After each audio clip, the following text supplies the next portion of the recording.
Hi, this is Ross Healy, Chairman of Strategic Analysis Corporation, and welcome back to FANG Friday. Well, we're ending the week on a down note for almost all of the FANG stocks. By the way, including Microsoft, which sort of crept into my coverage almost by accident. Anyway, I think that you will agree when you see the SVA charts this week that the FANGs look ready to really sink their teeth into your portfolios. So, let's take a look.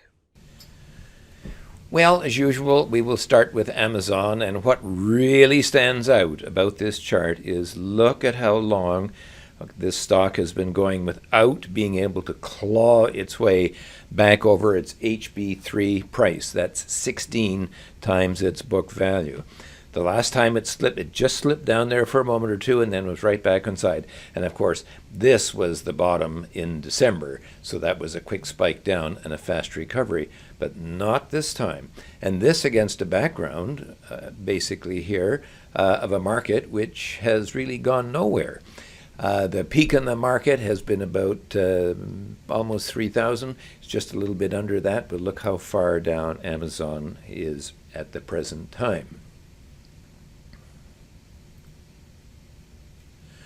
What's really interesting about the HB3 price is look how long that this stock has been trading above that level. Yes, a little spike here, but really almost for the past 5 years, the company is held in there very nicely. So the fact that it's taking so long to get back on side tells us that the stock may be reluctant to do so. When in the past I have seen patterns that look like this, it typically has been an omen of lower prices ahead. As far as Facebook is concerned, I could almost say the same thing, although Facebook is clinging like, I don't know, like Velcro here to its MSG price. It really doesn't want to go any lower than that. The MSG, by the way, is 5.5 times its book value. So it's trying to hold on, and right now, because of that, we will have to leave it in our FANG portfolio. Netflix, well, as you know, we've had a sell on Netflix all the way along here, and the stock has done exactly what we thought it ought to do, that is to say, head lower. As for Google, here, we started off in the right foot. When we started off here, we had a sell on the stock, and that worked out very nicely. It plunged, tried to recover, and is still trying to recover, but more and more tepidly as time goes on. So we still think that this stock ought to set back to its SG price. That's 3.5 times book value and a very, very critical valuation level in the SVA theory.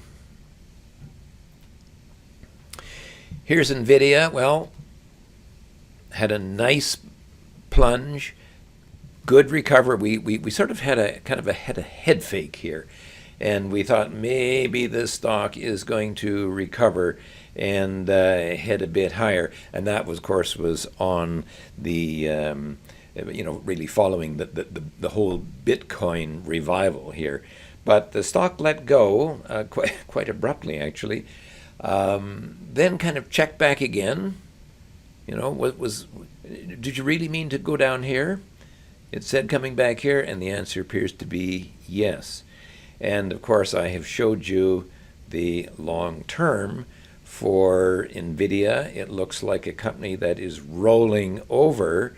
And if I show you the very long term for this stock, you will see that this company has had a couple of major declines, by which I mean more than 75%. I think we are heading up for the third one. Generally speaking, the stocks in its industry are performing poorly. At least their earnings are performing poorly, and we suspect it's just a matter of time before NVIDIA has a third setback. Apple, well, there's Apple at the peak of its 10-year range. It's trading up at its fair market value. Of course, that is the dotted line. There you can see, actually, that despite the fact that the company's been buying back stock here, you can see the balance sheet totals slanting downwards. Despite the fact that the company's been buying back stock, nonetheless, that the fair market value has also been declining. And that's not terribly surprising given the last 2 quarters. As the stock is very expensive and as a 10-year extreme, it is a stock which I personally would not touch anymore. Finally, we get to Microsoft. Well, there's the long-term view, the last 5 years of Microsoft, and you can see that every time it's hit its HB1, that's 10 times its book value, that the stock has set back. If we take a look at it kind of close up and personal, you can see that this stock kind of looks like Amazon, doesn't it? It kind of doesn't want to let go, and yet it can't get through its HB1. Now, the PE ratio is only 26, and it's only got a 36% downside risk if to take it to the fair market value. So you can see that it is cheap on all counts. However, without a breakout over the HB1, this is a stock that we would not choose. Well, there isn't much left in our FANG portfolio, is there? Facebook is sort of clinging on for dear life. And some of you may like Apple, which I don't from a fundamental point of view, and perhaps Alphabet, although it has not yet met my downside target, and I'm concerned that it really wants to. For the rest, I really do fear for the worst. Anyway, what this has to say about the broader market is another story. If 10% of the S&P index by weight and the leaders of the past 10 years are telling us to get out, then perhaps we should listen. And certainly at McNichol & Associates, our portfolios are becoming increasingly defensive.